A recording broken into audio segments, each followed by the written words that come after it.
He's now 99 years old, but Lambert Wai still comes out to visit his brother's grave, along with his daughter Francine, who was named after her late uncle. They come to not just honor the way he died, but how he lived. For me, I'd say I'd put him on a pedestal. He's done so much. Getting killed for the good of his country. How much more of a hero can you be? Francis Brown Wai was the firstborn son of a Hawaiian Caucasian mother and a Chinese father. The eldest of 5 children, he was born in Honolulu on April 14, 1917. With his 3 brothers, he grew up surfing in Waikiki with people like the legendary Duka Hanamoku, and while still a junior in high school, paddled for Hui Nalu Canoe Club. He was a multi-sport star at Punahou, lettering in football, track, and baseball. After graduation in 1935, he went to school in California and became the starting quarterback for Sacramento Junior College. Francis was not just a natural athlete, but a true leader, someone people respected and wanted to be with. His good friend, Carlos Long, followed him there. The following year, my second oldest brother went, and there was about 8 other boys from Hawaii, not only from Punahou, from Roosevelt, some from Roosevelt. Francis not only played football and track at Sacramento, he took up boxing and became the light heavyweight Northern California Junior College boxing champion. In 1937, he transferred to UCLA and won the starting quarterback job. This is my brother. This is Kenny Washington, All-American. Washington would become one of the first African Americans to play in the National Football League. Another Bruin teammate, Woody Strode, also helped break the NFL's color barrier and had an acting career. His most notable role? Fighting Kirk Douglas in the Academy Award-winning movie Spartacus. Francis got his own taste of Hollywood. Thanks to his father's friendship with Oscar-winning director John Ford, he got a small part in his 1937 movie, The Hurricane. But it was on the playing field where he starred. At 5'11" and a solid 200 pounds, Francis had the toughness to play quarterback and block on offense. On defense, he played linebacker. The old system was a lot different. They played what is called the 7-1-2-1. The 7 linemen, one linebacker, 2 halfbacks. He was the linebacker again, taking a beating on tackling on every single play.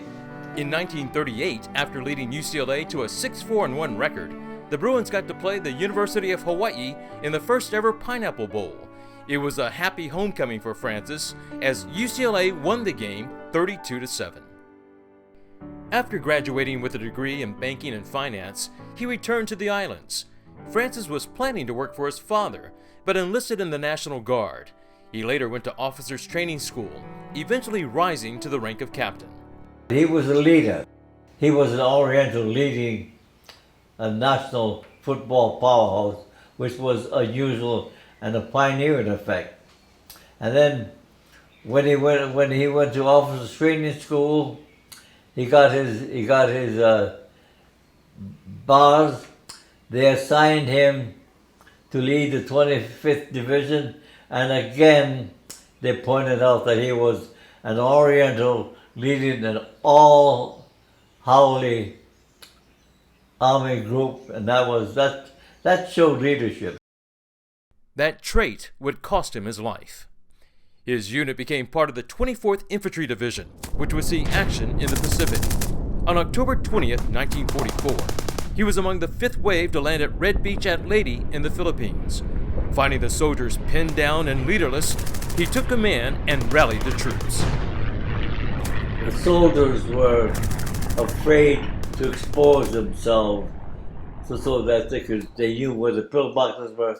So my brother took it upon himself to start running around, exposing himself. The Japanese started to shoot. They knew where the Japanese were. They knocked out all of the pillboxes except the last one. The last one got him and killed him. But they did establish the beachhead. They won the Battle of Leyte, and supposedly that was one of the crucial battles towards ending the war. Francis was just 27 years old. It's been more than 75 years, but Lambert still vividly remembers when his family was told of his brother's death. This army car drove up, out stepped the chaplain, and starts walking up the walkway to the home. My mother knew that something bad had happened, and when the chaplain told her my brother had been killed, she just broke down completely.